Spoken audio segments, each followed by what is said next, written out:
This is a standard rush hour drive, made somewhat easier by the fact that we could use the carpool lane, if we chose to. But it's just a very difficult drive. Once again, now we're going into regenerative braking mode, and now we're going into severe regenerative braking mode, which it does automatically.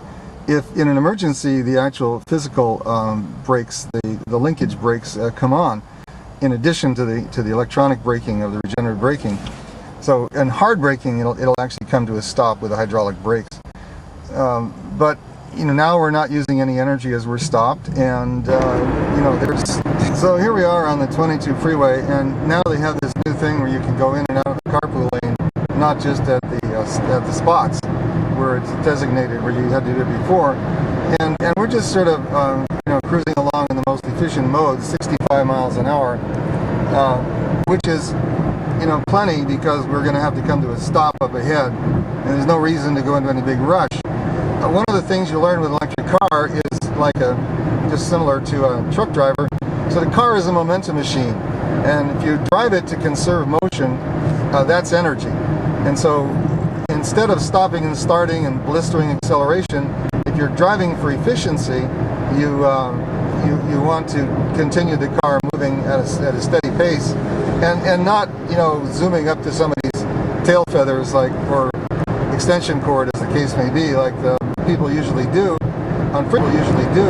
Now, of course, they inch up to 70 miles an hour to keep up with the flow of traffic, and that's fine. 70 is pretty efficient too. But I'm not having, of course, this is just like a standard commute, which I used to do every single day. We started with 86%, and so far we've gotten 7.5 miles.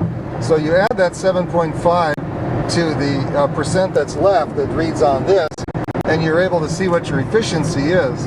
Now we're starting to come to a traffic jam, and I'll go into the carpool lane. That's the contest that we have, is to try to maximize the distance you can go on the energy that you start out with. So the really goal that we'd like to have in the EV1 is to go 6 miles for each kilowatt hour. That's the energy, that's the equivalent of 180 miles on the energy equivalent of 1 gallon of gas.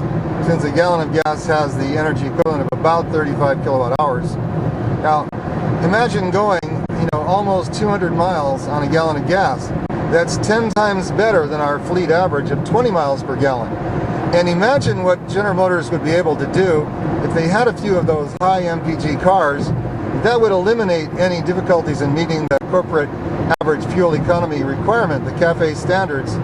They claim they can't meet 40 MPG, but here we've got 200 miles of energy equivalent per gallon, and without the gasoline. So not only is it far more efficient, but it also doesn't have any pollution at all from the tailpipe.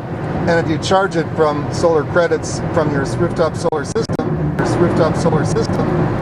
now to keep up with traffic, I have to go pretty up with traffic. Now we see the advantage of the carpool lane, which is that we see the cars on the right are clogged up, and the carpool lane is continuing. Now I'm not really in a rush. If you plan ahead, I may be a couple minutes late, so I usually stick in with the cars. But there's really no reason to stick in with the mess. I might as well drive in the carpool lane. I like to drive amidst the other cars because people get to see that I have an electric car. They may not see it if I stay in the carpool lane. So if they see it right in front, of them, then they'll see, hey, there are cars that operate without gasoline. Maybe I should question internal combustion.